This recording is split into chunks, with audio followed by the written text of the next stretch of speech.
Hi friends, welcome back.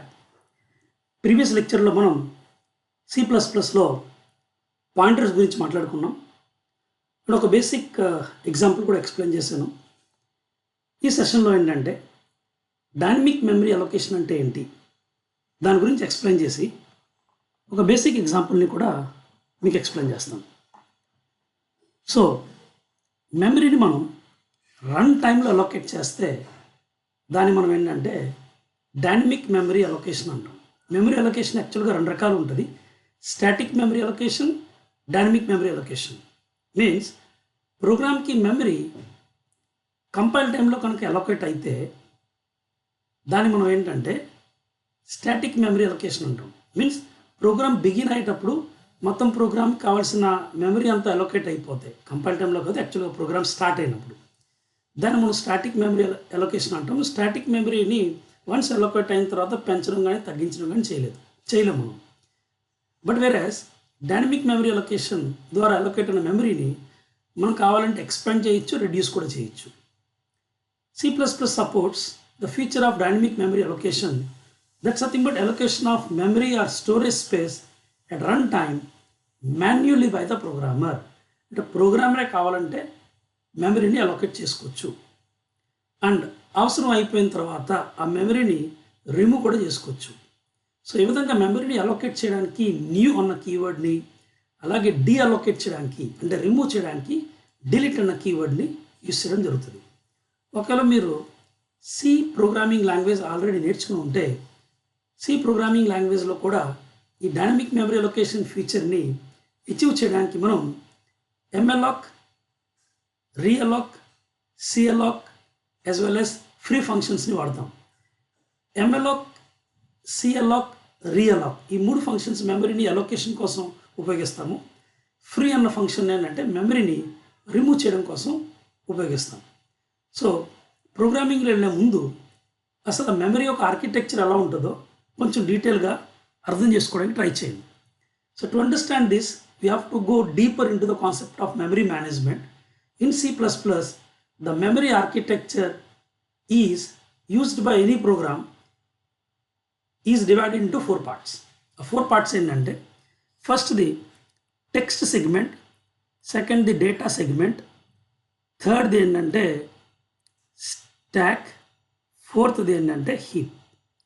Text segment అంటే మీరు ప్రోగ్రాంలో రాసిన ఇన్స్ట్రక్షన్స్ ఉంటాయి చూసారా, మీన్స్ ప్రోగ్రామ్ సంబంధించిన కోడ్.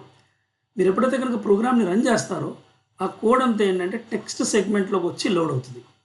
ఓకే, దాని తర్వాత మీ ప్రోగ్రాంలో మీరు డిక్లేర్ చేసిన గ్లోబల్ వేరియబుల్స్ ఏవైతే ఉంటాయో అవన్నీ ఏంటంటే డేటా సెగ్మెంట్లో ఆక్యుపై అవ్వడం జరుగుతుంది. దాని తర్వాత లోకల్ వేరియబుల్స్ అన్నిటికి స్టాక్ మెమరీలో ఏంటంటే స్పేస్ అలొకేట్ అవ్వడం జరుగుతుంది. ఏదైతే కనుక మనం మెమరీని రన్ టైంలో న్యూ కీవర్డ్ ద్వారా అలొకేట్ చేయడం, డిలీట్ కీవర్డ్ ద్వారా డీఅలొకేట్ చేయడం జరుగుతుందో అదంతా ఏంటంటే హీప్ మెమరీలో, అంటే ఈ మొత్తం ఏరియా ఏదైతే ఉందో ఇదంతా heap memory area. So run టైంలో మనం ప్రోగ్రామింగ్ ద్వారా యాక్సెస్ చేసే మెమరీని హీప్ మెమరీ అంటాం. సో న్యూ కీవర్డ్ ద్వారా మీరు ఏ వేరియబుల్ క్రియేట్ చేసినా అది ఎక్కడ క్రియేట్ అవుతుంది, రిమూవ్ చేసిన ఈ వేరియబుల్ని రిమూవ్ చేయడం అనేది జరుగుతుంది. సో గైస్, ఈ కాన్సెప్ట్ని ఇంకా మీరు క్లియర్గా డీటెయిల్గా ప్రాక్టికల్గా ఎక్స్పీరియన్స్ చేయాలనుకుంటే let's move on to C free ID. ఇది మన C free ID and DMA.cpp అని చెప్పి ఒక ప్రోగ్రామ్ని క్రియేట్ చేశాను. బేసిక్ స్కెల్టన్ ఇచ్చాను అంతే. ఇప్పుడు నేను ఒక పాయింటర్ వేరియబుల్ని డిక్లేర్ చేస్తున్నాను. ఎందుకంటే మీరు మెమరీని అలొకేట్ చేసేటప్పుడు మీకు ఒక అడ్రస్ అనేది వస్తుంది. అండ్ అడ్రసెస్ని స్టోర్ చేయడానికి మనకి పాయింటర్ వేరియబుల్స్ కావాలి. ఈ వేరియబుల్స్ రెండు రకాలు ఉంటాయి, ordinary variables, pointer variables. Ordinary variables డేటాని స్టోర్ చేయడానికి ఉపయోగపడితే పాయింటర్ వేరియబుల్స్ అడ్రసెస్ని స్టోర్ చేయడానికి ఉపయోగపడతాయి.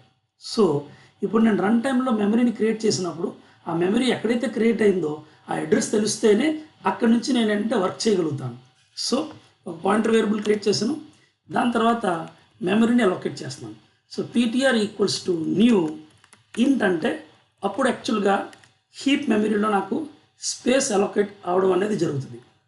ఒకవేళ ఏదైనా కారణం వల్ల మీ న్యూ కీవర్డ్ ఫెయిల్ అయ్యి ఒకవేళ మెమరీ అలొకేషన్ అవ్వలేదనుకోండి, పీటీఆర్ అనే వేరియబుల్కి ఆ అడ్రస్ అనేది రాదు. సో మీరేం చేస్తారంటే ఇనీషియల్గా పీటీఆర్కి నల్ని అసైన్ చేయండి. ఒకవేళ సక్సెస్ఫుల్గా ఈ లైన్ నెంబర్ 9 అంటే ఎక్కడైతే కనుక న్యూ కీవర్డ్ ఉపయోగించి మెమరీని అలొకేట్ చేస్తున్నానో అది సక్సెస్ఫుల్గా ఎగ్జిక్యూట్ అయితే పీటీఆర్లో అడ్రస్ వస్తుంది. ఎగ్జిక్యూట్ అవ్వకపోతే కనుక దాంట్లో నల్ ఉండిపోద్ది అలాగా. సో మీకు కావాలంటే ఇఫ్ కండిషన్ ఇచ్చి ఇఫ్ నాట్ పీటీఆర్ అంటే పీటీఆర్లో మెమరీ అలొకేషన్ అనేది జరగకపోతే అంటే పీటీఆర్ అనే వేరియబుల్ అడ్రస్ లేకపోతే what you can do is you can say cout memory allocation problem. Memory allocation problem అని చెప్పి మీరు ఎగ్జిట్ ఆఫ్ 0 అని చెప్పి ప్రోగ్రామ్ని కావాలంటే టెర్మినేట్ చేసుకోవచ్చు. ఎల్స్ ఒకవేళ సక్సెస్ఫుల్గా మనకి మెమరీ అలొకేట్ అయిపోతే మీ కంట్రోల్ ఎల్ స్పాట్కి వస్తుంది. ఈ ఎల్ స్పాట్లో మీరు ఏంటంటే మీరు ఎల్ స్పాట్ రాయిపోయినా పర్లేదు, డైరెక్ట్గా రాసుకున్న ప్రాబ్లం లేదు. ఏంటంటే సో ఇక్కడ ఎల్ స్పాట్ రాయకుండా చూపిస్తాను, ఎందుకంటే అలాగే ఎగ్జిట్ అయిపోతున్నాం కాబట్టి. ఇక్కడ స్టార్ పీటీఆర్ అంటే ఏదైతే కనుక మెమరీ అలొకేట్ అయిందో ఆ పర్టికులర్ లొకేషన్లో నేను ఒక డేటాని స్టోర్ చేస్తున్నాను, సే 100. ఫైన్. ఇప్పుడు ఏం చేస్తారంటే సిఅవుట్ ద్వారా మెమరీ అడ్రస్ని ప్రింట్ చేయండి. సో పీటీఆర్ అనండి. అక్కడ పీటీఆర్ ఏమిస్తుంది అంటే మీకు మెమరీ అడ్రస్ని ఇస్తుంది. So I will say PTR and you can say end. Next లైన్లో ఆ పర్టికులర్ మెమరీ అడ్రస్లో ఉన్న వాల్యూని ప్రింట్ చేయండి. So you can say PTR value. Okay, ఇక్కడ ఏంటంటే PTR address. Is it clear? ఇక్కడ ఏం చేస్తారంటే పీటీఆర్ వాల్యూని ప్రింట్ చేయండి. సో వాల్యూని ప్రింట్ చేయాలంటే మీరు స్టార్ ఆపరేటర్ ఉపయోగించాలి. ఓకే, సో ఇదేం చేస్తుందంటే మనకి వాల్యూని ఇస్తుంది. అండ్ వన్స్ మీ పని అంతా అయిపోయిన తర్వాత మీరు ఏం చేస్తారంటే డిలీట్ పీటీఆర్ అనండి. సో డిలీట్ కమాండ్ ద్వారా ఏంటంటే ఈ పీటీఆర్ అనే వేరియబుల్కి ఏదైతే కనుక మెమరీ అలొకేట్ అవ్వడం జరిగిందో దాన్ని మనం డిలీట్ చేయొచ్చు. గైస్, ఫ్యూచర్లో మీరు డేటా స్ట్రక్చర్స్ అండ్ అల్గారిథమ్స్ అలాంటి కాన్సెప్ట్స్ నేర్చుకోవాలనుకుంటే డైనమిక్ మెమరీ అలొకేషన్ గురించి తెలుసుకోవడం చాలా చాలా ఇంపార్టెంట్. ఎందుకంటే మీ డిఎస్ఏ క్లాస్లో ఫస్ట్ ఆఫ్ ఆల్ మీకు ఫస్ట్ డే చెప్పేదే మెమరీ అలొకేషన్ గురించి. దాని గురించి కాన్సెప్ట్ నేర్చుకోవడం అనేది చాలా చాలా ఇంపార్టెంట్. ఒకసారి ప్రోగ్రామ్ని రన్ చేసి చూపిస్తాను చూడండి. Once if I run this program నాకేమొస్తుందంటే పీటీఆర్ అడ్రస్ అని చెప్పి 0x790DA8 అంటే అది హెక్సాడెసిమల్ కోడ్లో మనకి అడ్రస్ ఇవ్వడం జరిగింది.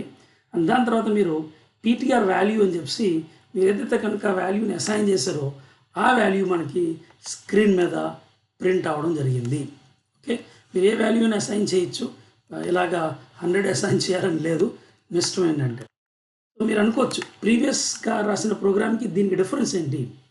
ఈ ప్రోగ్రాంలో మెమరీని ఎక్స్ప్లిసిట్గా రన్ టైంలో నేనే క్రియేట్ చేస్తున్నాను అండ్ దాని తర్వాత దాంట్లో వాల్యూని స్టోర్ చేస్తున్నాను. సో దీన్నే మనం ఏంటంటే డైనమిక్ మెమరీ అలొకేషన్ అని చెప్పి అంటాం. సో గైస్, ఈ వీడియో కనుక మీకు నచ్చినట్లయితే ఖచ్చితంగా లైక్ చేసి షేర్ చేయండి. అండ్ ఇంకా బాగా నచ్చితే కామెంట్ బాక్స్లో కూడా తెలియచేయండి మీ లర్నింగ్ ఎక్స్పీరియన్స్ని. అండ్ మీకు తెలుసున్న వాళ్ళందరికీ ఈ వీడియో సిరీస్ని తప్పకుండా షేర్ చేస్తుండండి. Thank you so much. Keep coding and keep growing.